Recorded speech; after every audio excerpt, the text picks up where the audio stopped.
नमस्कार, मैं हूं नबीला काजी और आप देख रहे हैं वीसीएन टाइम्स। आइए नजर डालते हैं इस खबर पर। रायपुर डकैती कांड की पुलिस ने गुत्थी सुलझा ली है। नगरीय निकाय चुनाव के दिन दहाड़े हुए 20 मिनट के अंदर 65 लाख की डकैती में पीड़ित की सगी बहन का दोस्त रिटायर फौजी इस पूरे कांड का मास्टरमाइंड निकला है। बीएसएफ के रिटायर फौजी ने सुपारी देकर इस पूरी डकैती को अंजाम दिया है। डकैती के बाद आरोपियों ने पैसे को आपस में बांटा, फिर सभी अलग साधनों से फरार हो गए थे।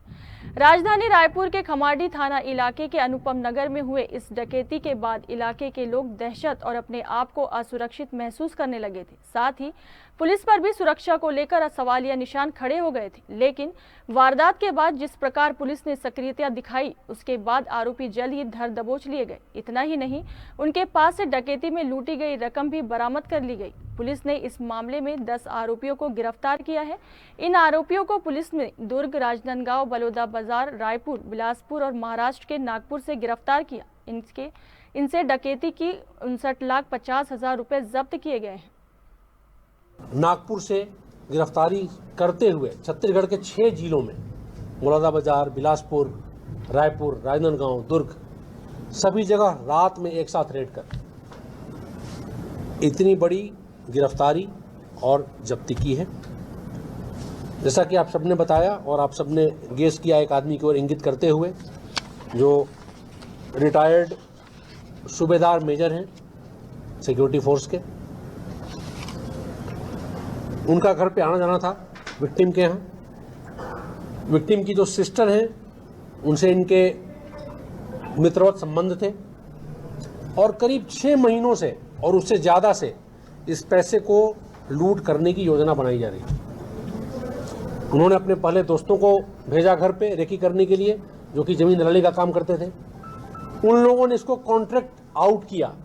तो पूरे प्रकरण में अगर आप देखेंगे, जिन लोगों ने डकैती की है एक्चुअल घर में घुस के, वो 3rd लेयर ऑफ कॉन्ट्रैक्टिंग के हैं। उसके पहले 2 और लोग, उसने उसको सब कॉन्ट्रैक्टिंग किया और फिर उन्होंने उस गिरोह को सब कॉन्ट्रैक्टिंग किया।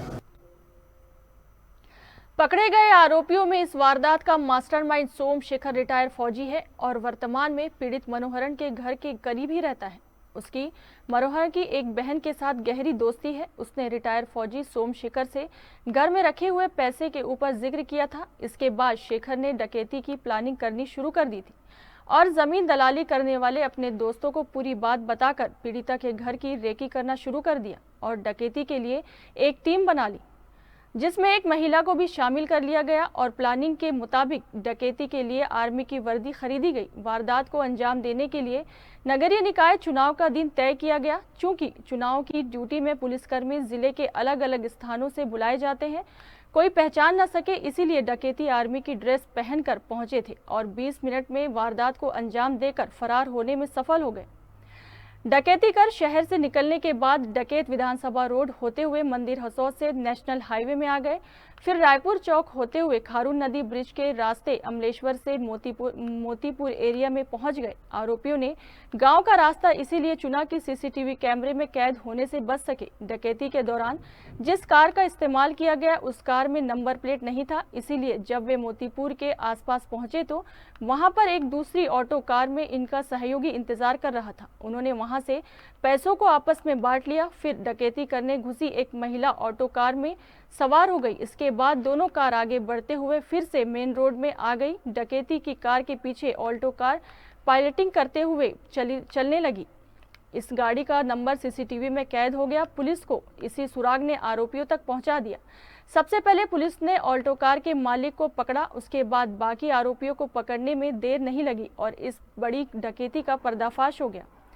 पुलिस ने इस मामले में राहुल त्रिपाठी, नेहा त्रिपाठी, राजनांदगांव, देवलाल वर्मा, रायपुर पुरुषोत्तम देवांगन, बलौदा बाजार शाहिद पठान, महाराष्ट्र पिंटू सरवन, बेमेतरा मनुराज मौर्य, बिलासपुर कमलेश वर्मा रायपुर को गिरफ्तार किया है।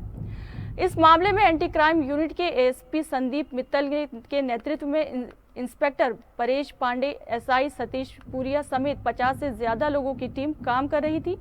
इस टीम ने 48 घंटे के भीतर आरोपियों को गिरफ्तार करके केस सॉल्व कर दिया। इस मामले में रायपुर रेंज आईजी अमरेश मिश्रा ने टीम को 30,000 रुपए इनाम देने की घोषणा की है। इस खबर में फिलहाल इतना ही। ऐसी खबरों के लिए बने रहें वीसीएन टाइम्स के साथ। मुझे दीजिए इजाजत। नमस्कार।